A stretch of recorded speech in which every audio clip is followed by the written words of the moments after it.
terjemahan. Para Allah-Allah 1 Tawarik 16 ayat 26 ya, segala Allah bangsa-bangsa di luar Allah Abraham, Allah Ishak, Allah Yakub, apalagi Allah Arab, jelas ditulis di situ adalah berhala. Ya, lalu Mazmur berapa Mazmur? Aduh lupa saya 69 ya. Ya dikatakan ya, segala Allah bangsa-bangsa di luar Allah Abraham, Allah Ishak, Allah Yakub itu Allah bangsa-bangsa adalah hampa. Nggak ada itu Allahnya itu ya. Kamu tolong buktikan ke saya kalau betul Allahmu itu ada ya, karena Alkitab telah mengindikasikan di luar Allah Abraham, Allah Ishak, Allah Yakub segalanya Habis adalah waktu. berhala. Ya, berhala. Silakan Ali Habis Furu. waktu. Yo. Iya, saya langsung lanjut aja. Jadi begini, Bang Nanar gak usah membodoh-bodohi dayang-dayang yang memang gak tahu apa-apa. Saya sudah kasih ayat tadi, dalilnya jelas Keluaran 31 ayat 3. Tuhan menaruh rohnya di dalam manusia. Bukankah itu sama dengan Roh Kudus? Fungsinya sama. Roh Kudus juga roh yang Tuhan berikan, roh Tuhan di dalam diri manusia. Jangan Anda lari-lari buat dayang-dayang Anda yang gak tahu apa-apa. Dan yang kedua, Anda mengatakan Anda membawa Samuel, gitu kan? Loh, justru Anda tidak bawa Taurat, Anda sudah lari ke Samuel, justru malah semakin rancu. 1 Samuel 3 ayat 21, Allah selalu menunjukkan diri berfirman dengan perantaraan firman-Nya, bukan perantaraan malaikat maupun Jibril. Justru Anda, ini dalilnya buat para dayangnya di bawah, dalilnya 1 Samuel 3 ayat 21. Nah, kembali lagi, dalam dalil Keluaran 20 ayat 18 sampai 21 juga menyebutkan juga sekali lagi Allah bertemu dengan Musa saling berhadapan muka dan disaksikan seluruh orang Israel. Allah Anda tidak pernah menampakkan diri. Kenapa Anda bisa sama-samakan Allah Anda yang tidak pernah menampakkan diri sama dengan Allah Musa yang selalu menampakkan diri dan disaksikan seluruh bangsa Israel? Itu sangat tidak masuk akal.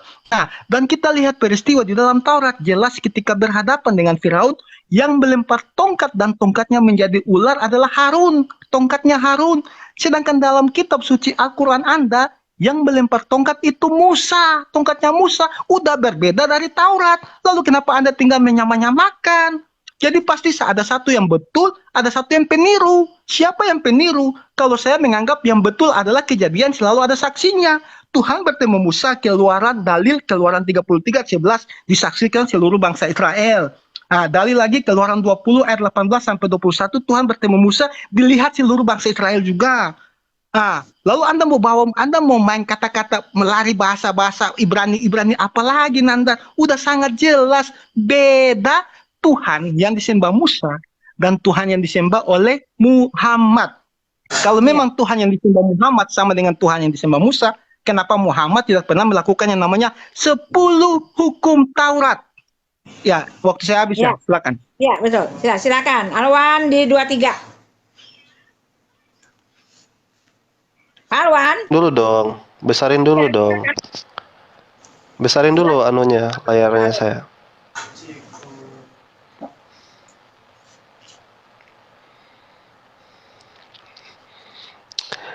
Ya, jadi nanti kita akan bahas kenapa misalnya ada terjadi perbedaan antara Allah. Tapi pada hakikatnya Allah itu dikenal. Ini saya baca Sefer Takwin ya. Ini namanya Kejadian ya.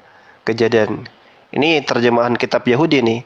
Fil bada'i khalaqallah. Ini pakai Allah di sini. Khalaqallah samawati wal ard. Pada mulanya Allah menciptakan langit dan bumi. Ya, Kejadian 1 nomor 1. Jadi itu bahkan di terjemahan bahasa Arab pakai Allah juga. Nah, yang menjadi perbedaan sebenarnya adalah ketika misalnya kita lihat ini sumber Yahudi ya. Sumber Yahudi di sini, lihat sumber Yahudi. Ini besar-besar ini. Ya. Ini kenapa misalnya Yesus itu dijadikan Tuhan dan masuk ke dalam keimanan orang Kristen. Jangankan sebagai Tuhan, sebagai Mesias saja dia nggak bisa. Alasan yang pertama, dia nggak bisa jadi Mesias. Pertama, dia harus dari keturunan Daud. Nah, sementara itu kan harus dari Bapa. Yesus tidak punya Bapa. Beda ya, makanya untung ada Islam yang menerima Yesus sebagai Mesias. Hanya sebagai Mesias, tidak sebagai Tuhan. Jadi dia nggak ada kaitan dengan Tuhan orang Kristen. Kemudian mengumpulkan orang-orang Yahudi yang terbuang. Yesus tidak lakukan itu. Yesus tidak pernah mengumpulkan mereka-mereka yang sudah dibuang. Membangun kembali kuil suci. nggak pernah lagi dilakukan. Ya, apakah Yesus pernah melakukan itu? Tidak pernah. Ada banyak sekali alasan daripada kenapa mereka tidak terima dengan ketuhanan daripada Yesus. Ini, lihat. Jews don't believe in Jesus. Mereka tidak percaya dengan Yesus. Model Yahudi bagaimanapun yang dari dulu sampai sekarang itu nggak pernah percaya dengan Yesus, Ibu Uti. Maksudnya apa? Jangankan percaya, apalagi memasukkan ke dalam keimanan mereka Ya, pemahaman Trinitas itu. ya sudah. Ya, Nandar di 23, 21, 23. Sebentar Bu Uti, jangan di timer Nandar di dulu. 26. Saya gedein. Saya 21, gedein 26, dulu. 21, 26 ya. Maaf ya. Ya, saya gedein dulu. Saya gedein Ah, dulu sebentar. pansos banget sih kalian ini. Lo enggak, kan ada data. Dari tadi Bu Uti Ya. sama Mojat ini hanya asumsi. Begini ya teman-teman, inilah kalau hanya bermodalkan terjemahan. Inilah yang menyesatkan ya. Nabi Musa tidak pernah menyembah Roh Kudus. Nabi Musa tidak pernah menyembah Trinitas. Makanya di dalam Seper Semot, Verek Esri, Mispar Stayim, Anochi Adonai Eloheha. Bahwa Allah itu Tuhan kalian. Bukan Bapa, Anak, dan Roh Kudus. Adapun yang mengajarkan Bapa dan Anak Roh Kudus adalah bidat Nasrani. Ya, saya tunjukkan bidat Nasraninya siapa ini. Paulus. Nah ya, ini yang mengajarkan bidat penyembahan Trinitas. Sebentar. Sebentar ya. Nih. Ya. Coba perhatikan baik-baik. Telah nyata kepada kami orang ini adalah penyakit sampar, seorang yang menimbulkan kekacauan di antara semua orang Yahudi di seluruh dunia yang beradab, dan bahwa ia adalah seorang tokoh dari sekte orang Nasrani. Paulus ini. Kalau kita melihat di dalam Genesis yang dikutip oleh si Alparu ya, yang tadi hanya bermodalkan asumsi, kita lihat nih, ini kan kitab orang Yahudi teman-teman ya. Saya tidak punya wewenang untuk menafsirkan kitab orang Yahudi. Bagaimana orang Yahudi yang ahli Ibrani memberikan sebuah pernyataan jujur terkait dengan Payomer Adonai Loyedon Ruhi. Apa artinya? Kita lihat di dalam Google Translate. Apa itu? Ya. Ternyata artinya teman-teman, napasku tidak akan selamanya tinggal di dalam umat manusia. Napasku, bukan Rohul Kudus. Makanya saya sampaikan kepada teman-teman, ya, sekali lagi, jawab pertanyaan saya.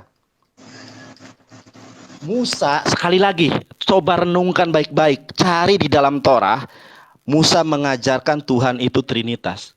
Boro-boro mengajarkan Tuhan Trinitas. Payomer Elohim. Sema Yisrael Adonai Elohenu Adonai Ehad. Dengarkanlah wahai bangsa Israel, Tuhan kita adalah Allah yang esa. Kata firman Tuhan itu sendiri. Tidak ada di dalam Torah Anahnu Payomer Elohim. Ya, berfirmanlah Elohim, Anahnu Aba Pehaben Perwah Hakodes Eloheha. Tidak ada. Bahkan diksi Ruah Hakodes, perhatikan ya, diksi Roh Kudus, ingat, diksi Roh Kudus tidak pernah dikenali oleh Musa. Coba Anda cari ya, searching di dalam Alkitab, di dalam Torah, Seper Beresit, Semot, Vaikra, Bemidbar, Debarim, Ruhul Kudus. Ada tidak? Tidak ada, kata Ibu Mega. Tidak ada, kata Ibu Mega. Tidak ada. Tuh, tidak ada. Orang jelas tadi tafsir Rabia Sadia Gaon bahwa apa yang disembah oleh umat Islam adalah apa yang disembah oleh orang Yahudi. Jadi umat Islam ini menyembah apa yang Musa sembah. Selesai. Begitu, saudara. Dor. Ya, jadi kayak ya, saya nanti berhenti di, kamu kan itu ya, sekarang saya berhenti di 329 ya. Jadi kamu masih memakai-makai. Kami udah bilang, jangan pakai-pakai dalil-dalil dari Yahudi Samaritan, bro. Kamu nggak akan menemukan kebenaran Alkitab yang ditulis oleh Musa sebenarnya, ya. Kalau mau pakai, pakailah yang kami punya kitab sendiri, ya. Jadi kamu itu kayak orang nyerang dengan dengan gigi ompong, kayak Musa gitu loh. Dengan gigi ompongnya itu, kayak Musa, kayak singa dengan gigi ompongnya gitu loh, ya. Lalu tadi Pak Ali Furu jelas mengatakan ya bahwa Tuhan Allah Subhanahu wa Ta'ala itu bukanlah Elohim, ya. Karena jelas tadi dikatakan dikatakan di dalam Keluaran 31, Elohim itu menyatakan diri, menampakkan diri, ya. Ingat, Elohim menyatakan diri, menampakkan diri. Sedangkan di dalam QS 42 ayat 51, ya. Dan tidak mungkin bagi seorang manusia pun bahwa Allah berkata-kata dengan dia kecuali dengan perantaraan wahyu, katanya gitu kan. Nggak pernah buat Allah berbicara dengan manusia, ya. Allah pakai wahyu katanya, ya. Sedangkan di tempat kami Allah itu berbicara dengan manusia. Ya, lalu yang dibicarakan oleh Alwan tadi bahwa Allah kan sudah bilang, Allah yang dimaksud di situ kan Allah-Allah di luar bangsa Israel ya adalah berhala. 1 Tawarik 16 ayat 26 itu adalah berhala, bukan Allah yang benar pencipta alam semesta, ya kan? Tuhan semesta alam seperti yang tertulis nih ya. Seperti yang tertulis di dalam Yesaya, ya. Saya akan bacakan sebentar, kalau saya baca ayat agak ini ya, agak lama dikit ya. Yesaya menyatakan dia adalah Tuhan semesta alam, ya. Elohim, akulah ayah Allahmu, ya. Allah Abraham, Allah Ishak dan Allah Yakub, gitu ya. Dia mengatakan ya, di luar itu Allah yang penebus, ya. Aku adalah ayah Allahmu, Allah ayahmu, Allah Ishak, Allah Yakub, Allah yang penebus dan juru selamat. Nah, aku memberikan manusia sebagai ganti nyawamu, ya, dan aku menebusnya, ya kan? Dan bukan seorang duta, bukan seorang utusan, katanya, melainkan aku sendiri. Nah, itu dia, ya. Jadi jelas Tuhan kami, Allah yang dimaksud di dalam kitab kami itu adalah Allah yang penebus dan juru selamat, ya. Lalu tadi siapa? Ini ya. Nandar mengatakan tidak ada itu, ya, roh Allah, ya, di dalam Ayub, ya, Ayub 33 ayat 4, ya, roh Allah telah membuat aku dan nafas yang maha kuasa membuat aku hidup, ya. Jadi yang dimaksud nafas itu ya roh Allah, bro. Di dalam kitab Perjanjian Lama, roh Allah, Roh Kudus itu disebutkan sebagai nafas Allah. Kamu nggak salah menyebutkannya, nafas Allah itu adalah roh Allah, ya, itu dikenalnya sebagai nafas Allah. Ketika Yesus mengirimkan, ya, ketika Yesus mau naik ke sorga, barulah gitu kan, ya, baru ada namanya Roh Kudus, yang betul-betul Roh Kudus di situ, baru pengejawantahannya. Tetapi Alkitab juga telah mengatakan, ya, nafas Allah, ya, nafas Allah, yaitu nafas Allah itu adalah roh Allah itu yang dimaksud, bro, ya. Dan kamu tadi telah menulisnya sendiri, gitu kan. Ya, silakan Pak Livuru, ya. Jadi kelojotan kalian, ya. Allah Subhanahu wa taala bukanlah Elohim, ya. Punya Tuhan sendiri kalian, ya. Silakan. Ya, saya sampai di 2333. Jadi begini Bang Nanda. Lagi-lagi Bang Nanda tidak pernah menyentuh Tuhan menyatakan dirinya. Ya, ini saya baca. Ini kitab Taurat sendiri, Sefer Bereshit, yang selalu digaung-gaungin oleh Bang Nanda. Kejadian coba 19, kamu baca. Enggak, Alpuru, sorry ya, saya interupsi sebentar. Nanti ditambah waktu nggak apa-apa. Enggak. Mas saya begini, kamu menyampaikan itu harus ada datanya. Coba open cam, dibuka data gimana? Nandar, jangan gitu dong. Waktu saya dipotong nih, saya sampai di ini. Ini datanya saya bilang, saya tidak bisa open cam belum 1000 pengikut saya. Datanya saya bilang dicatat dan nanti ditampilkan Bang Nandar sendiri. Kejadian 19 ayat ke-24. Habis ini saya minta Bang Nandar tampilkan dengan bahasa Ibraninya dan baca sendiri. Kejadian 19 ayat 24. Kemudian Tuhan menurunkan hujan belerang dan api di atas Sodom dan Gomora berasal dari Tuhan di langit. Saat itu Tuhan ada di bersama-sama dengan Abraham, tetapi dikatakan Tuhan menurunkan hujan belerang dari Tuhan dari langit, berasal dari Tuhan dari langit. Nah, ini ajaran apa? Kalau bukan ajaran Trinitas, ini ditulis oleh Musa loh. Nah, makanya Anda jangan bawa pemahaman bahwa Trinitas adalah 3 Tuhan. Makanya Anda udah maju-maju dari dulu. Trinitas adalah satu Tuhan yang di dalamnya dia mempunyai roh sumber kehidupan dan dia selalu menyatakan dirinya dengan firman-Nya. Dalil data 1 Samuel 3 ayat 21. Dicatat 1 Samuel 3 ayat 21 itu data mengatakan bahwa Tuhan menampakkan diri melalui perantaraan firman-Nya. Nah, makanya di Yohanes 5 ayat 64 Yesus berkata dengan jelas bahwa jika kau percaya kepada Musa, tentu kamu juga percaya kepadaku karena Musa menulis semua tentang aku. Musa menulis tentang apa? Tentang Yesus. Ini nih, Tuhan berada bersama-sama dengan Abraham, sang firman, tetapi diturunkan hujan belerang dari Bapa yang ada di langit. Itu yang Musa tulis. Anda tidak paham sampai situ karena Anda tidak tahu. Itu bukan 3 Tuhan. Apakah di sini Musa mengatakan ada 2 Tuhan? Tidak mungkin. Karena Musa sendiri mengatakan Shema Yisrael Adonai Elohiu Adonai Ehad. Ini satu Tuhan yang bisa berada di surga dalam waktu yang bersamaan, bisa juga berada di bumi. Bukan seperti Tuhan Anda yang berada di arsy, jika dia turun dari arsy, arsy kosong. Nah, dan yang terakhir, kita baca Imamat 26 ayat 1. Ini ketetapan Musa. Kamu tidak boleh membuat batu berukir, tempatkan di negerimu, dan kamu sujud menyembahnya. Walaupun Anda tidak mengatakan Anda sujud menyembah batu Hajar Aswad, tetapi batu itu Anda tempatkan di negeri Mekah dan Anda berdoa mengarah ke batu itu, sujudnya ke arah batu itu. Ini sudah dikatakan kepada Musa dalam datanya Imamat 26 ayat 1 dicatat, tidak boleh lakukan hal itu. Lalu Anda mau mengatakan bahwa Allah yang Musa sembah masih sama dengan Allah yang Muhammad sembah, sedangkan banyak sekali yang Muhammad lakukan yang bertentangan dengan Musa. Ya, waktu saya habis ya. Ya, silakan dilanjut. Ya. Ya, silakan. Ini maaf ya, Kasih ini yang TikTok di YouTube kasih ke ini ya, tengah, kasih ke teman-teman di tengah YouTube lagi. sebentar.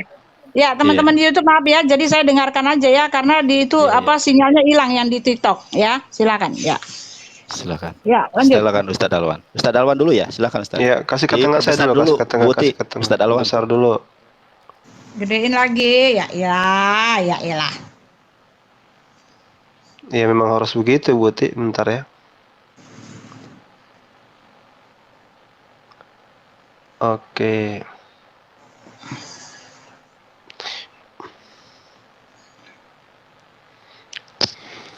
Nah, saya lebih bagus ke LAI saja daripada ke Ibu Uti ya, tentang Allah dan Elohim yang seperti ini.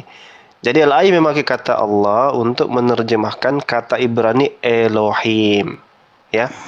Makanya tadi sudah saya tampilkan tadi itu yang di orang Yahudi itu pakai Hashem, itu Allah juga sebenarnya. Elohim berasal dari akar kata El yang ilahi, yang lebih dominan dalam teks-teks PL yang kuno. Ibu Uti belum tahu revisi Alkitab LAI yang baru ya. Itu Allah di situ sudah diganti, yang bukan Allah Elohim itu diganti jadi ilah-ilah. Ibu harus update Ibu Uti. Nah, yang jadi masalah itu ketika orang Kristen memaknai Bapa itu dengan aneh. Misalnya kalau kita lihat ya, Yesus itu di dalam Markus 14 itu memanggil ya Aba, ya Bapa. Ya ini ya Aba, ya Bapa. Jadi dalam satu kondisi apa, dalam segala kondisi itu Yesus tidak pernah mengangkat dirinya itu lebih. Dia bagaimana bisa masuk orang Yahudi? Nah, dia memanggil ya Aba, ya Bapa. Nah, tapi coba kita lihat Paulus ini ya. Ya, sebab sekalipun kamu mempunyai beribu-ribu pendidik dalam Kristus, kamu tidak mempunyai banyak bapa, karena akulah, kata Paulus, akulah yang dalam Kristus telah menjadi bapamu. Wah, Paulus dianggap bapa. Dia menganggap dirinya sendiri bapa. Lah, pertanyaannya, apakah bapaknya Yesus ini Paulus? Nanti mungkin diartikannya tidak seperti itulah, bukan maksudnya seperti itulah. Tapi memang maksud saya, poin saya di sini, orang Kristen itu suka ya mengubah-ubah apa yang sudah diajarkan dari turun temurun, dari ajaran para nabi, bahwa Shema Israel Adonai Eloheinu Adonai Echad.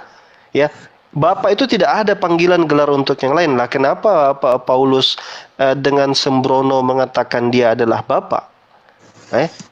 Ini akulah Bapa. Dia mengatakan dirinya Bapa lah. Ini Yesus saja nggak berani memanggil dirinya itu sebagai Bapa. Kenapa Paulus berani? Inilah yang saya katakan, sesuatu yang sebenarnya melanggar ya, jauh sekali daripada pengajaran yang benar, daripada yang diajarkan dari turun temurun itu. Ya, begitu nih, Buti. Ya, sekarang saya ya. Jadi kalian nggak bisa menjawab sebetulnya ya, nggak sama sekali nggak disentuh ya. Saya mau kasih tahu Pak ya, kalau tadi kan Allah sendiri sudah mengaku ya, dia nggak akan pernah berbicara dengan siapapun ya. Elohim Bapa dia menampakkan diri ya kan. Lalu Anda memakai yang saya bilang jangan pakai data-data itu ya. Yang menyebut Hashem itu kan ada di Yahudi Samaritan itu ya, Samaritan Pentateuch di kitab kalian, kitab Yahudi ke Arab-Araban itu loh, Yahudi campur campur-campur itu. Kan saya udah bilang, itu bukan kami punya. Jadi jangan pakai-pakai itu lagi ya. Anda ini jadi kayaknya istilahnya pakai dalil yang nggak tepat. Jadi istilahnya yang nggak kena gitu ya. Benar-benar nggak kena. Jangan pakai-pakai itu ya. Pakai yang kami punya. Saya bilang ya. Orang-orang Yahudi yang Anda mengatakan betul-betul menolak Yesus. Yahudi yang mana ya? Yahudi yang menolak Yesus adalah memang Yahudi yang tertulis di dalam kitab perjanjian baru itu. Para ahli-ahli Taurat, orang-orang Farisi dan orang-orang Saduki. Kan sudah dibilang ya. Dan bahkan sudah dinubuatkan kan di dalam Yesaya 63 itu bahwa orang-orang itu akan memberontak ya menjadi musuhnya Yesus sendiri ketika Yesus itu datang ke dalam dunia. Dia memang akan menjadi musuh Yesus sampai sekarang ya kan tertulis di dalam Talmud, Targum. Yang kalian pakai-pakai itu ya justru ada orang-orang yang sekongkolan dengan kalian yang menyangkal dia itu ya. Tetapi kalau Yahudi yang ini justru orang-orang dari Yahudi inilah lahir agama Kristen gitu kan. Para rasul itu ya orang-orang Yahudi gitu kan. Nah, kamu sekarang mau lari-larikan lagi kepada siapa? Kepada Paulus ya. Kalian mengatakan bahwa Elohim itu adalah Bapa ya. Alkitab mengatakan Elohim Bapa. Jelas ya di dalam Quran kalian sendiri ya sama sekali tidak menerima bahwa dia itu adalah Bapa. Bahkan Allah itu kalau dia memang adalah Elohim, dia bahkan melaknati orang yang mengatakan Allah itu adalah Bapa ya. Betul-betul dia melaknati. Dia mengatakan ya Allah melaknati. Dia mengatakan gini ya, saya bacakan ya. Coba saya baca ya. Mana dia ya? Allah melaknati, dilaknatilah orang yang mengatakan Allah punya anak gitu kan. Maryam 88 deh ya, dan mereka berkata Tuhan yang Maha Pemurah mengambil atau mempunyai anak. Sesungguhnya kamu mendatangkan suatu perkara yang mungkar, hampir-hampir langit pecah karena ucapan itu dan bumi belah dan gunung-gunung runtuh ya. Jadi Allah kamu jangan kamu sekali-sekali menyebut dia Bapa karena dia membenci itu ya, dilaknati loh kamu ya. Jangan nyebut-nyebut, jangan ngaku-ngaku bahwa Allah adalah Bapa ya. Siapa Kainama menyebut Allah itu adalah Bapa, dia nggak baca ini ayat ini ya. Di dalam At-Taubah bahkan dikatakan ayat Taubah 30, orang-orang Yahudi berkata Uzair itu putra Allah dan orang-orang Nasrani berkata Al-Masih itu putra Allah. Demikian itulah maksud ucapan mereka dengan mulut mereka. Mereka meniru perkataan orang-orang kafir yang terdahulu. Dilaknati Allah lah ya. Jadi beda ya, Bro. Beda. Ya silakan Pak Ali Furu. Loh kok Pak Ali Puru aku aja belum dari tadi. Ya, pasti Budi. Harusnya Bang Nandar dulu baru Ibu Uti tadi. Ya, ini suruh putar-putar sih, diputar-putar ya, silakan Anda. Loh. Aku digedein layarnya, digedein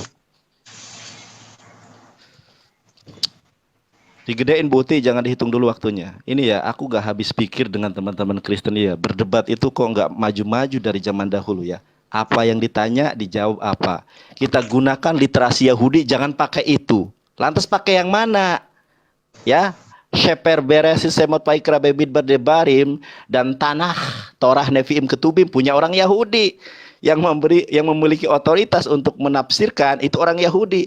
Orang Yahudi menafsirkan bahwa apa yang disembah oleh umat Islam adalah yang disembah oleh orang Yahudi. Protes, katanya jangan pakai yang itu. Lalu pakai yang mana? Anda sendiri pakai yang mana kalau bukan dari Rabi Yahudi? Kan itu kitab colongan dari Yahudi. Jadi begini ya teman-teman, saya tidak akan beralih kemanapun. Ingat, Musa tidak pernah menyembah Roh Kudus. Perhatikan saya, bukan menghujat waliyauzubillah. Roh Kudus itu adalah malaikat Gabriel alaihi shalom. Musa tidak pernah menyembah Roh Kudus. Bahkan di dalam Torah, perhatikan narasi saya. Di dalam Sefer Semot, Paikra, Bemidbar, Debarim, diksi, tolong, catat baik-baik, rekam ucapan saya.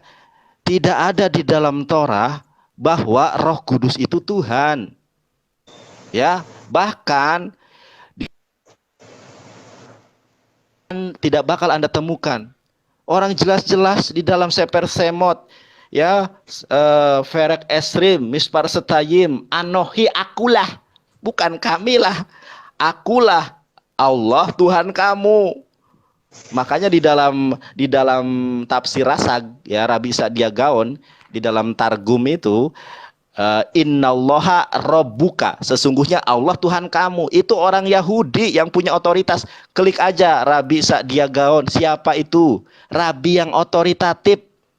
Anda bantah itu Samaritan itu apa dan lain sebagainya. Itu bukan Samaritan, Bu Uti. Ibu Uti itu tahu apa enggak sih secara Alkitab?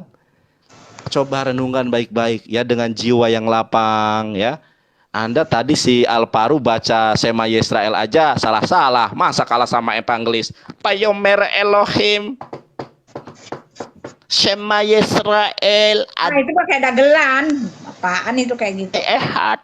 Itu yang benar. Kamu baca Shema Yisrael Elo apaan? Baca aja salah. Oten ini gak ada yang pinter. Oke,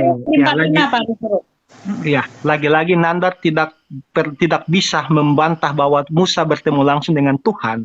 Dan tadi saya minta Pak Nandar buka tadi Kejadian ayat 16, Kejadian pasal 19 ayat 24. Tuhan berada dengan Abraham di bumi, tetapi hujan belerang diturunkan dari Tuhan dari langit. Saya suruh Anda buka dengan bahasa Ibrani, Anda baca sendiri, kenapa Anda berani? Dan dari tadi Bang Nandar tinggal putar-putar, dia membodohi dayang-dayangnya di live chat ini, bahwa Musa tidak pernah menyembah Roh Kudus. Sudah saya kasih dalil, Kejadian 6 ayat 3. Itu dalilnya. Apakah Tuhan mengatakan rohku yang diam dalam diri manusia? Lalu itu roh apa? Roh Kudus bukan yang kita sembah. Nah, dan lagi, saya bisa memberikan bukti. Saya tidak lari-lari ke Paulus atau apa-apa ya, karena nanti kalau saya lari-lari ke Paulus nanti malah menjatuhkan nabi Anda banyak. Nah, saya kembali lagi ke topik utama. Tuhan yang Musa sembah beda dengan Tuhan yang Muhammad sembah. Dalam 2 Petrus 2 ayatnya yang keempat, di situ jelas firman Tuhan akan menyimpan malaikat-malaikat yang berdosa atau iblis di dalam goa-goa. Jadi Tuhan tidak pernah berfirman kepada Nabi di dalam goa. Anda buka dari awal Kejadian sampai Wahyu, tidak ada.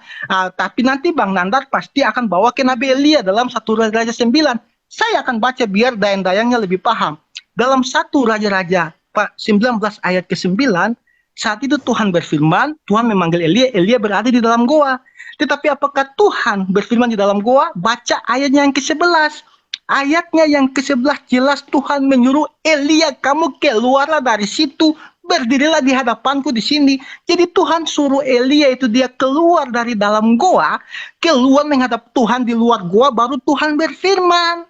Tuhan tidak pernah menurunkan wahyu dalam goa. Karena apa?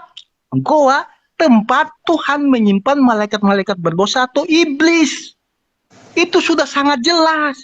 Jadi kalau Nabi Anda menerima wahyu di dalam goa, itu bukan dari Tuhannya Musa. Karena Tuhannya Musa jelas dia tidak pernah berfirman dalam goa. Nah, itu beda lagi. Saya tidak bisa open camp, pengikut saya belum 1000 teman-teman. Jangan maksa-maksa. Dalilnya sudah jelas. Saya bilang 1 Raja-Raja 19 ayat 9 sampai 11. Tinggal kalian baca. Nah, dan kalau mengatakan tadi singgung sendiri bahwa Paulus adalah nabi palsu, dalam Yeremia 23 ayat 15 dicatat, Yeremia 23 ayat 15 Tuhan berfirman nabi-nabi palsu itu akan mati dengan cara minum racun. Paulus dia digigit ular beludak paling berbisa, dia tidak mati. Nabi-nabi siapa dari Israel yang pernah mati dari racun? Tidak ada. Karena Tuhan berfirman dalam Yeremia 23 ayat 15, kalau yang ngaku nabi mati di racun itu adalah nabi palsu. Itu dalilnya Yeremia 23 ayat 15. Lalu data mana lagi yang kalian mau saya gaung-gaungkan? Sudah sangat jelas. Ya, silakan. Itu habis Alparu. Ya, sekarang Ustadz Alwan. Setelah Ustadz Alwan saya ya. Tadi waktunya salah Buti. Kasih besarkan dulu punya saya. Silakan Buti dikasih besar. Tadi setelah saya kan Pak itu. Setelah saya kan. Iya, itu Ibu Uti salah tadi. Makanya kita kembalikan lagi. Setelah saya setelah Ibu Uti evangelis, habis itu Ibu Uti baru Pak kembali ke Alifuru lagi. Jadi kan terbalik ya setelah Pak Alwan iya karena enggak karena Ibu Uti sudah salah yang tadi. Sekarang habis saya evangelis baru Ibu Uti baru supaya satu satu kubu ya satu irama.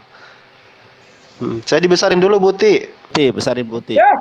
Nih minta besarin terus. Memang begitu resikonya Ibu Uti. Oke. Baik, teman-teman, tadi saya sudah katakan ya, kenapa saya ke Paulus dan mengatakan Paulus itu adalah Bapa seperti yang di dalam tulisannya sendiri, karena yang saya ingin bersihkan itu nama Yesus ya, bahwa pengajaran sebenarnya itu sama semua, orang Yahudi, Yesus, pengajaran Musa, pengajaran Yesus, dan pengajaran Rasulullah itu sebenarnya sama. Nah, ketika kita lihat begini, ini perkataan Yesus ini warna merah, iblis yang menjadi bapakmu dan kamu ingin melakukan keinginan-keinginan bapakmu. Nah, siapa yang dikatakan bapak yang tadi saya baca sebelumnya? Paulus yang dikatakan sebagai bapak. Perhatikan yang bagian terakhir. Apabila ia berkata dusta, ia berkata atas kehendaknya sendiri, sebab ia adalah pendusta dan bapak segala dusta. Coba kita korelasikan dengan tulisan Paulus ini. Tetapi tidak mengapa, sebab bagaimanapun juga Kristus diberitakan baik dengan maksud palsu. Jangan dipotong dulu, Buti. Baik dengan maksud palsu maupun dengan jujur. Jadi mau palsu, mau jujur, it's okay-okay aja. Kata Paulus ya, kata Paulus, mau palsu, mau jujur. Nah, kira-kira yang disinggung dusta-dusta itu siapa? Perkataan Yesus ya. Nah, baik. Sekarang kalau kita merujuk kepada doktrin Trinitas, ini saya ada buku bagus. Ini buku dari Doktrin Error Trinitas. Ini analisis orang Yahudi ya, orang Yahudi yang menganalisa ini. Bagaimana buku ini sangat bagus menerangkan perubahan dari menjadi anak Tuhan, diangkat menjadi Tuhan, dijamah, dipilah dan dipilih. Itu semua adalah pengajaran daripada mereka yang tidak percaya tentang oneness, ketauhidan. Ini bukunya, ini buku bagus. Silakan dibaca teman-teman, ya. Jadi sebenarnya siapa yang menyimpang dari ajaran yang benar, dari ajaran keesaan itu? Siapa?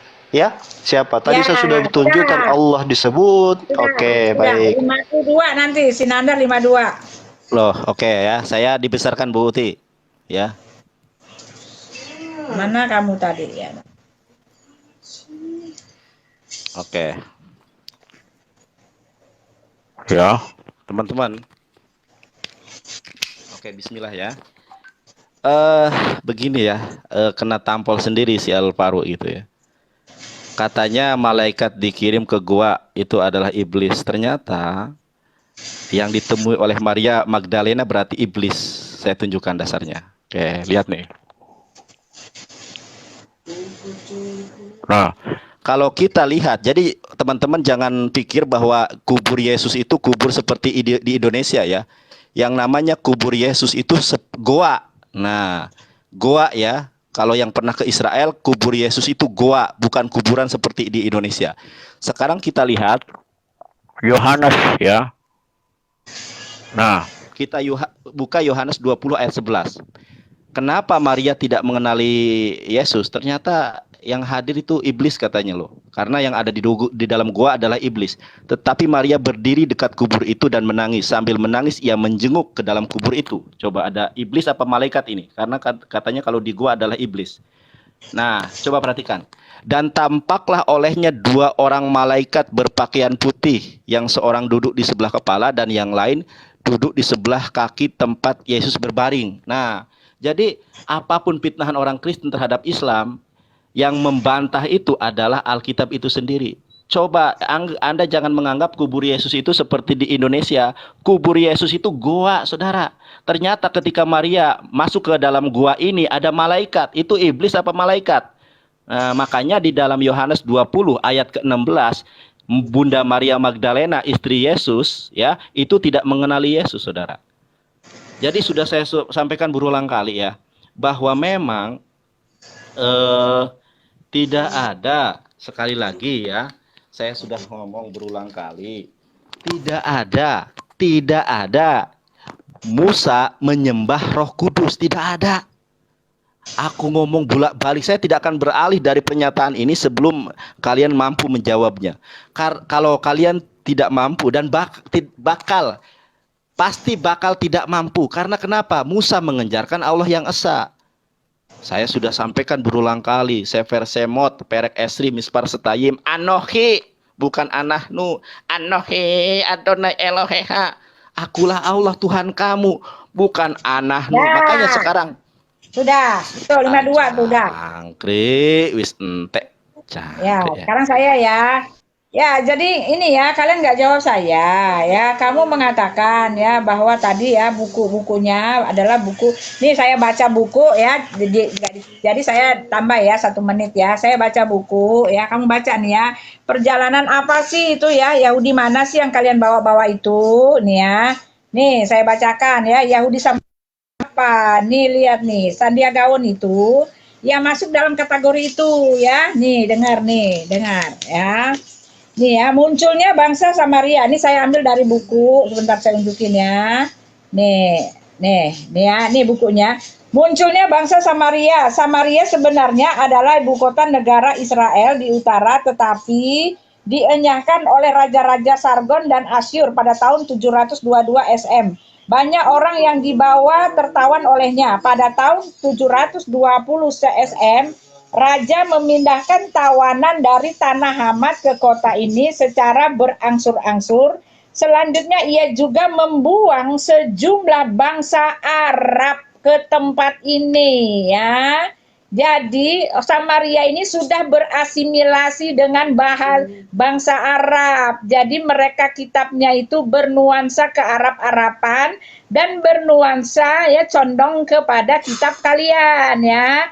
Nah, setelah itu ya, agama Yahudi itu harus dimurnikan secara radikal dan bangsa Yahudi kembali dari Babel pada saat pembangunan Bait Allah dimulai di bawah pimpinan Zerubabel. Bangsa Samaria memberanikan diri, memohon kerjasama untuk ikut berperan serta dalam pembangunan. Namun mereka ditolak ya di satu pihak tentu karena bangsa Yahudi telah bangsa Yahudi Tulen memandang rendah mereka sebagai bangsa yang campurannya orang Arab ya. Nah, habis Buti. Dengar, kan saya lagi baca nih Habis ya. waktunya. Loh. Kan saya baca tadi. Nih saya baca. Masa saya baca ini. Kalau baca boleh. Nih ya, lalu di sini dikatakan ya dikatakan ya nih ya, rakyat bersumpah untuk melaksanakan Taurat Musa dan yang terus mana sih ya, banyak orang jelata yang melaksanakan ini disuruh kawin uang sebentar ya pada kesempatan itu Nehemia melaksanakan reformasi dengan strategi tangan besi.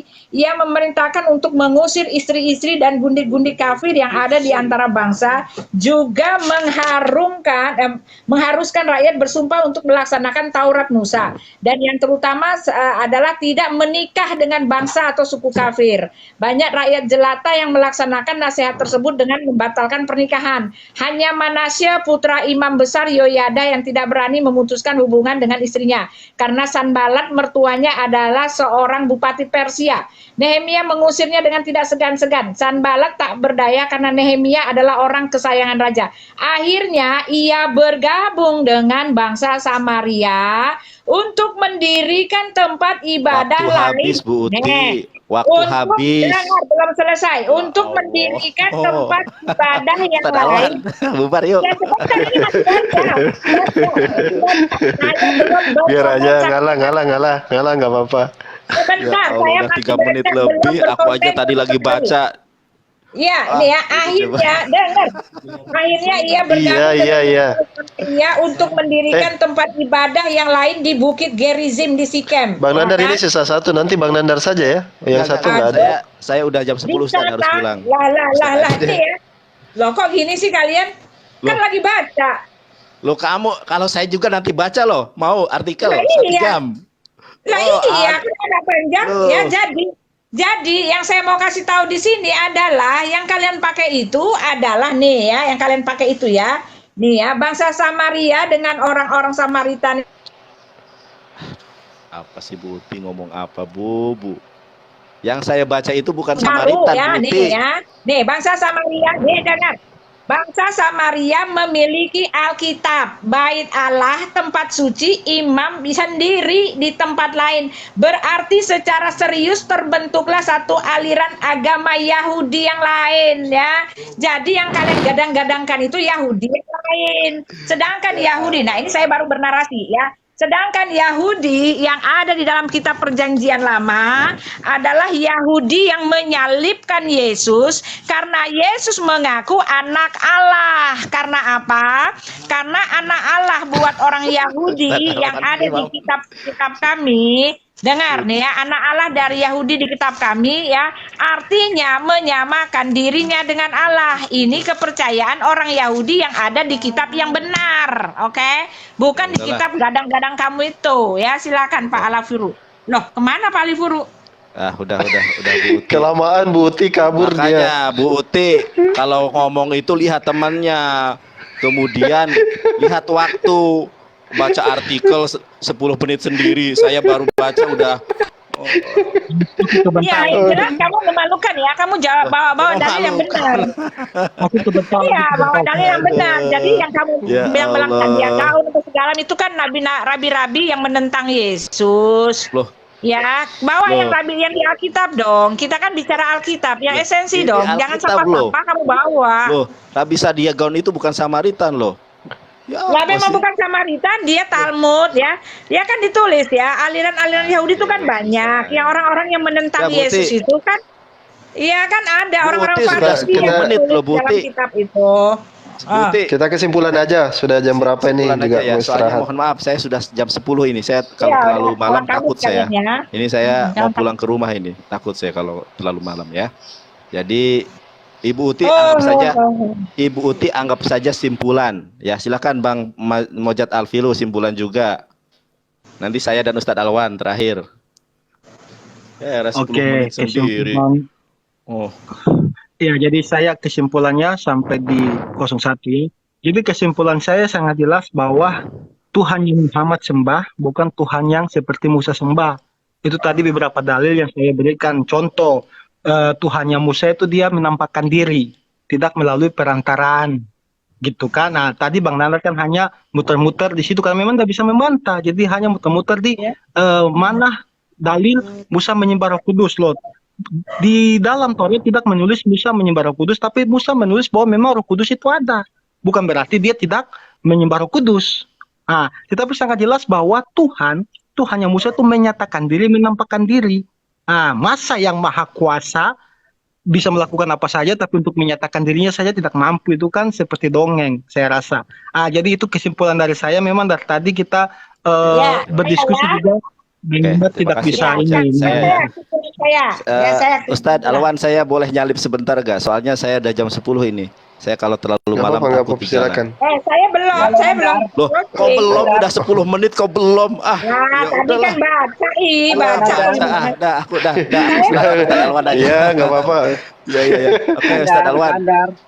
Silakan Ustadz Alwan, saya ini dulu 10 menit sendiri saya takut pulang malam ini saudara. Mohon maaf ya guys, saya ini pamit dulu. Ya, ada Pak King David nih, silakan loh, ayo ada Pak King David lari pontang-panting kan. Jangan David, Paulus hidup dan bangkit kembali debat sama saya. Ya Bu Uti pamit dulu ya Bu Uti ya, nanti lain kali lagi ya Bu Uti ya. Oke. Ya, jadi malu-maluin ya. Tadi dia saya mau bilang ya, jadi ketika dikatakan ya bahwa bapak ya iblis lah yang menjadi bapakmu, itu kan untuk orang Farisi. Ya sebentar ya, untuk orang Farisi yang tidak percaya.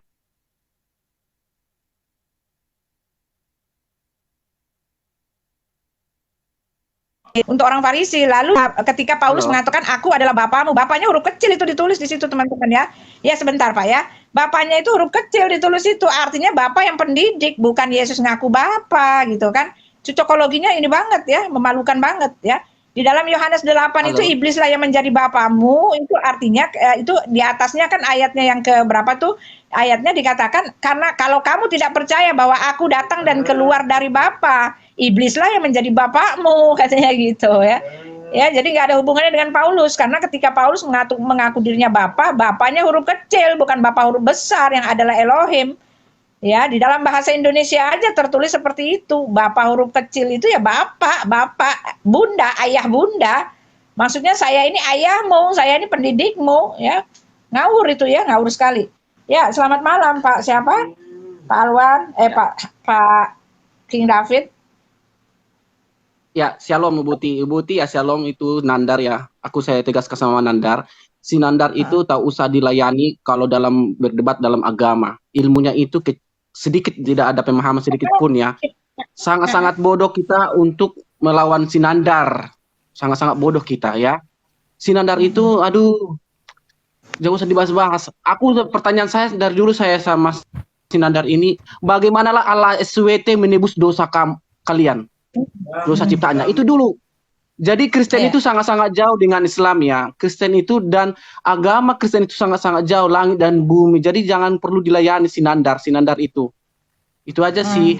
Sangat-sangat memalukan dia itu berdebat dengan agama, dengan Kristen. Sangat memalukan.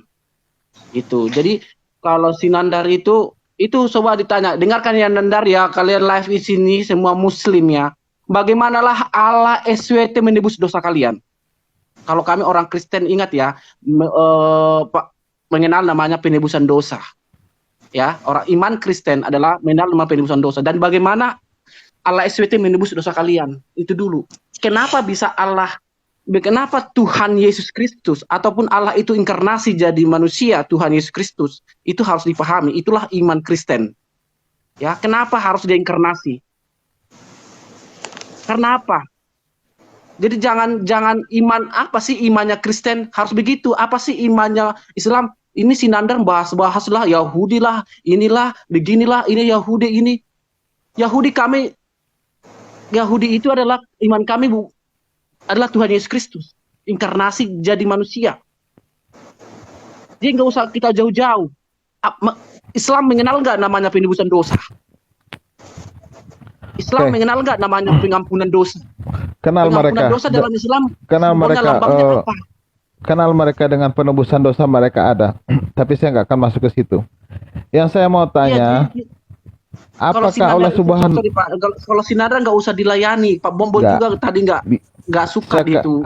Sekarang yang saya mau tanya kepada sama Nandar itu, biarin dia naik ke ada. Shalom Bang Edis.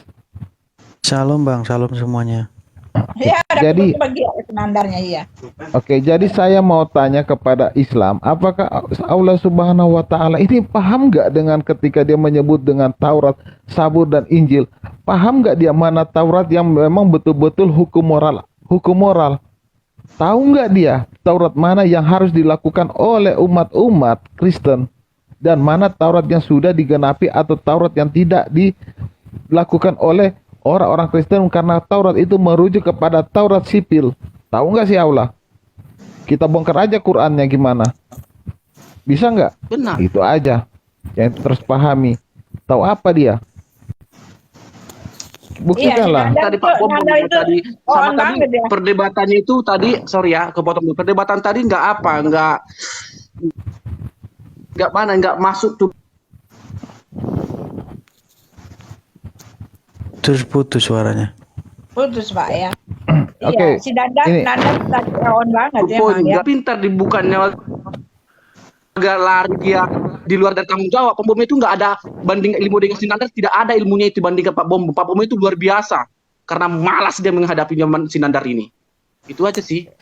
Kalau penyakitnya Nandar itu satu, dia itu tukang ngais-ngais dari Alkitab Ibrani. Dan juga dengan modal-modal baca-baca Ibrani ngerasa dia udah ngejawab gitu loh.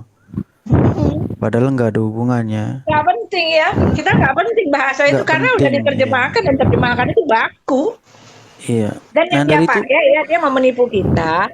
Yang dia pakai itu yang saya bilang ya, buku-buku dari Talmud, buku-bukunya Gemaran ya, Gemara, Midras, Talmud yang dia pakai ya, Sefaria, lalu Pentateuch, Mesoratik. Nah itu dia itu Iya. Yahudi yang tercatat di dalam Alkitab ya itu ahli-ahli Farisi gitu kan, orang-orang Saduki yang betul-betul menentang Yesus, bahkan menghina Yesus, katanya digoreng kemana, dibakar, direbus, apa tuh yang digitin itu kan yang begitu. Yahudi yang bahkan yang satu lagi nih Yahudi Samaritan yang memang mereka itu bermuara dengan orang-orang Arab ya kan, yang katanya tauhid lah. Ini Yahudi yang mana dulu yang mereka pakai dia mau nipu-nipu kita gitu loh ya. Jadi Ayat yang dipakai itu ayat tipu-tipu semua.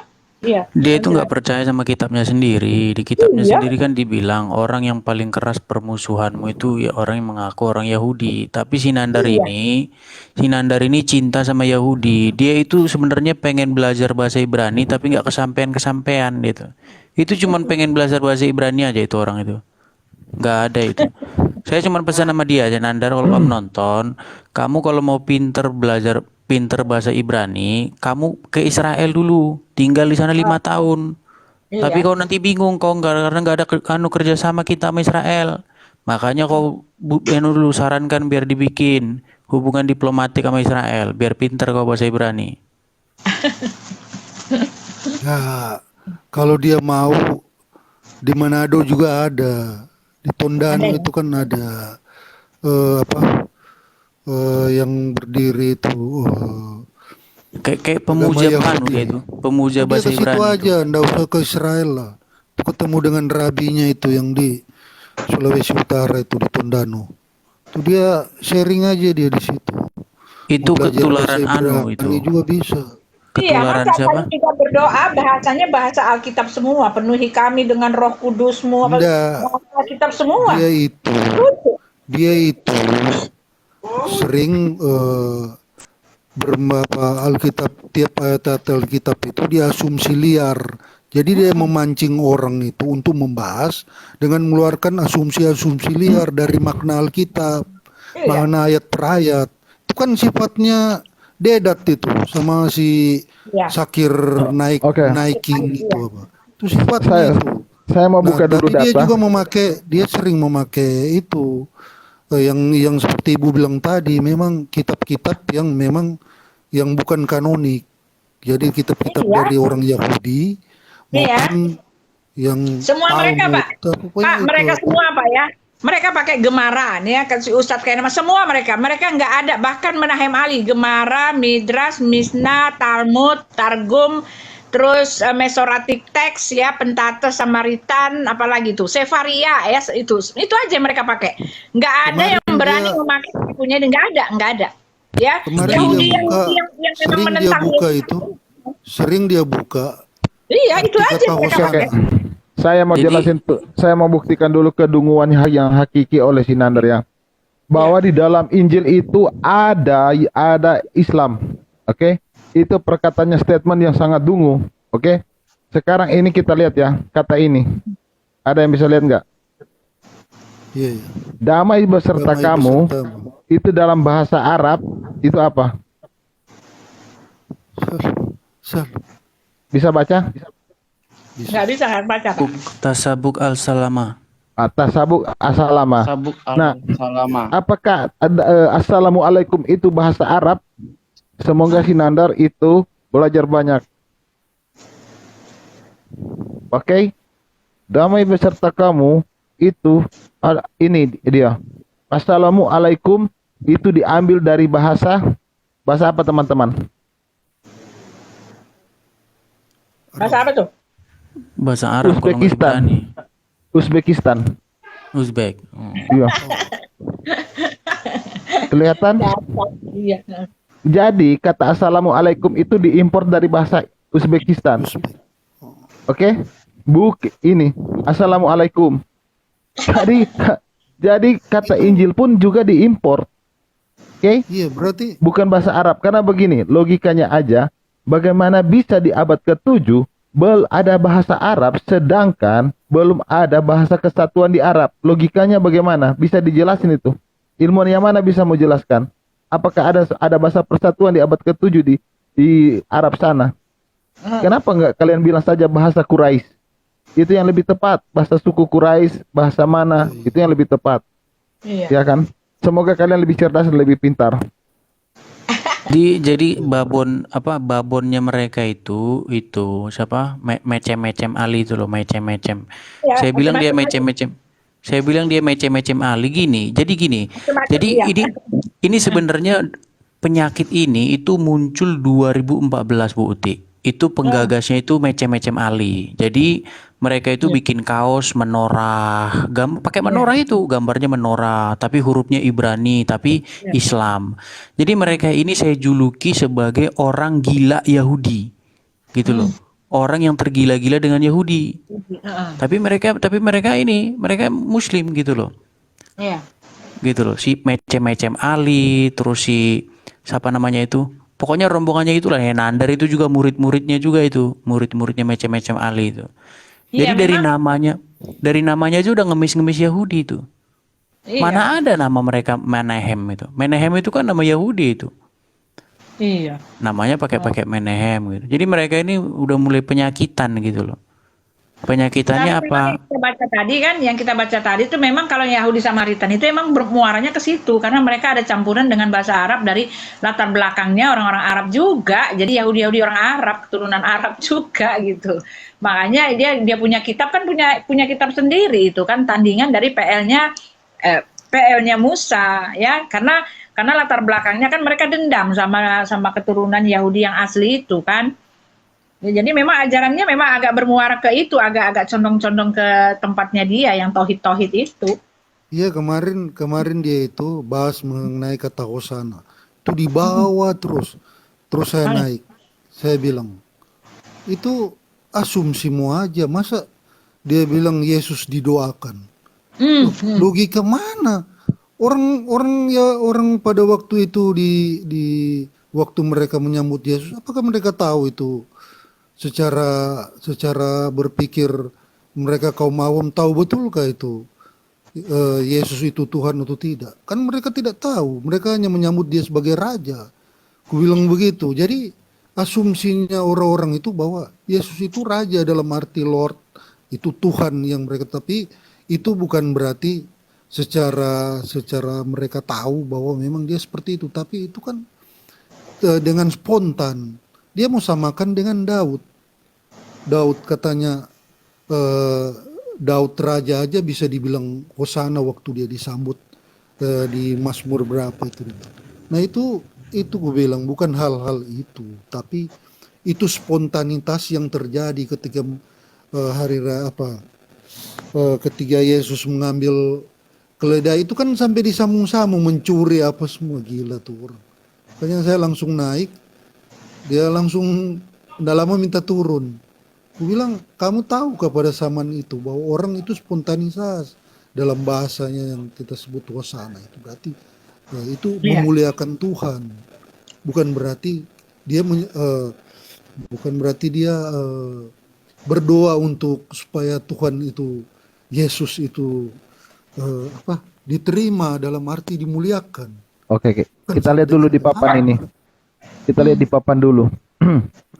Ya, ini Gajian Rasul ini dia ada di Malta di 2000 tahun yang lalu, tempat peristirahatan Paulus. Mereka hina-hina. Gelarnya diambil loh, disematkan kepada siapa Rasul ini? Jadi ini di Malta. Jadi kata Rasul itu bukan dari bahasa Arab. Arab yang mengambil menjadi bahasa Arab. Itu kalian harus paham kata Rasul. Ya, begitu juga banyak bahasa-bahasa serapan. Makanya saya buktikan bahwa kalian di abad ke-7 itu tidak ada istilah Rasul, tidak ada bahasa Arab di abad ke-7. Semua itu bahasa impor yang ada di tanah Arab. Paham kalian? Makanya sedikit-sedikit pintarlah kalian. Di daerah Jazirah Madinah dengan itu kan akibat banyak perdagangan yang terjadi di situ. Jadi ada orang-orang luar yang pasti ketemu dari bagian Asia Timur, Tengah, itu semua kan ketemu di situ. Jadi mereka yang otomatis dialeknya itu dengan pengambilan bahasa-bahasa itu pasti ada kata campuran seperti kita lah. Kalau ada di satu daerah yang komunitas kita ada di Makassar, pasti kita kan ikut dialeknya itu. Tapi ditambahkan dengan asal dialek dari kita juga. Nah, maka bisa bercampur kayak orang Papua itu. Dia kan Papua itu dialek Sulawesi ke Makassar. Kalau dia bicara, nah seperti itulah di Arab Madinah itu dengan daerah Jazirah Arab. Kita sapa dulu sebentar ya. Ini ada Pak Amrin. Pak Amrin Muslim atau bukan Pak? Pak Amrin? Muslim. Ya Muslim ya. Ini ada Pak Edis nih siap bertanya kepada Bapak. Bapak ya, Bapak boleh menjawab Pak. Kita pakai nuansa baru ya. Gini, Amrin ya. Gini Amrin. Kalau di dalam Islam itu yang wajib kamu cintai lebih dari dirimu sendiri itu siapa? Allah apa Muhammad? Maksudnya orang atau Tuhan? Saya ulangi lagi ya. Muhammad atau Allah. Saya ulangi lagi. Mohon kamu perhatikan ya. Siapakah yang wajib kamu cintai lebih dari apapun, termasuk lebih daripada dirimu sendiri? Allah, A. Allah, B. Muhammad. Allah. Kalau saya Allah. Dalilnya mana? Dalilnya mana? Tunggu. Kita ke Muslim dulu. Semuanya. Kita fokus ke Muslim. Gak ada. Dalilnya, tunjukin sama saya dalilnya. Saya nggak pakai dalil. Bapak Islam apa anu? Islam buatan apa Islam bikinan atau Islam yang berdalil anu hadis dan Quran? Saya nggak pakai dalil. Islamnya nggak pakai dalil saya. Kalau nggak pakai dalil tidur aja berarti. Logika. Gak bisa. Gak bisa, Bu. Gak bisa. Nanti dia menghilangkan bukti-bukti karena kita di sini perbandingan catatan. Kita dengarkan saja, masa gara-gara itu tetap. Ya Gini. gimana Pak? Gini, Saya juga nggak debat. kalau kita baca hadis, di dalam hadis Saya nggak itu biasa debat. jelas Saya nggak biasa debat. begini, Amrin. Di dalam Ya, hadis ya. itu jelas dikatakan begini, bahwa tidaklah kamu itu dianggap beriman sampai kamu itu lebih mencintai Muhammad lebih dari bapakmu, lebih dari ibumu, lebih dari anak-anakmu, bahkan lebih daripada dirimu sendiri. Kamu tahu hadis itu? Tahu. Tahu, oke. Sekarang pertanyaan saya, siapakah yang harus dicintai Muslim lebih daripada dirinya sendiri? A. Muhammad, B. Allah. Nggak bisa dipisah kalau yang itu. Nah, Coba kan jelas. tunjukin sama saya bahwa kamu harus lebih mencintai dirimu sendiri daripada Allah. Mencintai Allah lebih daripada dirimu sendiri. Coba tunjukin dalilnya. Nggak bisa dipilah-pilah. Sama dengan kalian kan kalau mencintai Tuhan Bapa, mencintai juga Tuhan Yesus. Nggak bisa dipisah-pisahkan. Cuma Berarti tuh. Allah dan Muhammad satu. Nggak satu. Nggak satu. Tapi kok bisa harus lebih mencintai diri sendiri daripada lebih mencintai Muhammad daripada diri sendiri? Ya bagaimana sama dengan di kalian, mencintai Tuhan Bapa, harus juga mencintai Tuhan Yesus. Itu aja sih. Iya, makanya kan disebut mentuhankan. Berarti kamu mentuhankan nggak? Mentuhankan Muhammad nggak kamu? Oh, enggak. Kalau mentuhankan itu enggak. Mentuhankan itu apa? Ya, yang Tuhan itu. Mentuhankan itu apa? Yang diibadahi itu Tuhan, yang diikuti itu Yang kamu Nabi. ikuti Itu aja. Yang kamu ikuti Allah apa Muhammad? Sama aja, ikut Sama aja. Muhammad sama saja ikut Tuhan. Berarti- Begitu juga kalian kalau ikut Tuhan Bapa harus ikut Tuhan Yesus karena dia kan yang datang untuk bimbing kalian. Itu aja. Berarti Muhammad sama dengan Allah. Enggak sama. Kok nggak sama? Dia enggak Tapi bisa. kamu mengikuti manusia. Iya. Tapi kan Kalau di sistemnya tempat kami, Pak. di Muslim. Kalau di tempat kami kan, barang siapa telah melihat aku, dia telah melihat Bapa, kata Yesus. Barang siapa menuruti firmanku, dia telah menuruti firman Bapa, ya. Percaya kepada aku, percaya kepada Bapa. Karena apa? Karena diksinya aku dan Bapa adalah satu, gitu, ya. Nah, tetapi kan Nabi Muhammad juga ngomong kayak gini, barang siapa taat kepadaku, taat kepada Allah. Barang siapa mendurhakai Allah, mendurhakai Nabi, gitu kan. Iya kan? Nah, ini perkataan ini bahkan Nabi juga mengatakan ya, barang siapa lebih mencintai, di dalam Muslim 169, barang siapa mencintai ayahnya, ibunya lebih daripada aku, dia tidak dianggap beriman. Nah, Yesus juga mengatakan begitu, kamu tidak layak bagiku apabila kamu lebih mencintai ayahmu, ibumu, bapakmu lebih daripada aku, kata Yesus. Tetapi kalau untuk Yesus, ya, dia mengatakan seperti itu karena Yesus sendiri yang mengatakan, kasihilah Tuhan Allahmu dengan segenap hatimu. Yesus ngomong kayak gitu karena Karena umatnya harus mengasihi Tuhan Allah dan Yesus mengaku Tuhan di situ, Pak. Ya, jadi contoh untuk pernyataan seperti ini sudah ada di dalam kitab kami. Ketika ada orang ngomong kayak begini, dia menyamakan dirinya dengan Tuhan, ya. Nah, di tempat Bapak ini dimakan ya Pak, diambil telak-telak oleh Nabi Muhammad, ya. Nah, pertanyaannya, apakah Nabi Muhammad itu setara dengan Tuhannya sehingga kami di situ, kata kami di situ artinya Muhammad, Jibril dan Allah gitu. Nih, saya baca tadi nih ya. Kalau saya mau ini ya. Sabar dulu Buti. Ya. Soalnya kalau bicaranya nggak ada remnya, lurus terus. Ya. Nggak, masalahnya kamu nggak nyambung, Amrin. Kamu Nyambung nggak kok. nyambung. Kan sama aja itu dalam Islam itu. Apa yang dia omongin tadi coba? Nggak, yang dia Siapa omongin yang- tadi apa? Siapa yang mengikuti Muhammad sama saja juga mengikuti Allah. Di Oke, kalian berarti juga, siapa Allah? Berarti siapa Allah di situ? Ya, Allah dan Muhammad adalah satu. Dia nggak bisa dipisahkan, bukannya satu, nggak bisa dipisahkan. Nggak bisa dipisahkan. Nggak bisa dipisahkan. Berarti Allah tanpa Muhammad apa jadinya? Begini, karena Nah, masing-masing jawab dulu kan itu. Allah tanpa Muhammad jadi apa kalau gitu? Allah tanpa Muhammad. Tapi Muhammadnya udah ada itu sama Kamu saja dengan bilang kalian. tidak bisa dipisahkan. Ngerti, Gimana sih kamu? Iya, karena kan itu Oke, udah saya tanya. ada. Oke, saya tanya dulu. Sebentar. Saya tanya. Allah sama Muhammad bisa dipisahkan nggak? Gak bisa. Tidak bisa. Tapi Oke, bukan berarti Allah Kalau butuh Muhammad dikatakan- nggak? Kamu ini ngomong terus. Hah? Allah butuh Muhammad nggak? Butuh. Allah butuh Muhammad nggak, Amrin? Gimana mau jawabnya ya buat kalian? Amrin, Ya, gimana mau jawabnya? Bilang aja kau bingung. kalau pada kalian bukan, kalau pada kalian itu kan masih Bapak kan nanti kan dikirimnya itu kan Amrin, kau jangan pusing-pusing. Kami itu percaya bahwa Yesus, Bapa dan Roh Kudus itu satu. Kamu nggak percaya bahwa Allah dan Muhammad satu. Kan kamu nggak percaya itu. Makanya saya tanya kamu. nah, kita itu. Sekarang saya tanya kamu. Dengar dulu, Amrin, biar kau paham. Dengar dulu Bang Edis. Di kita itu gini, dia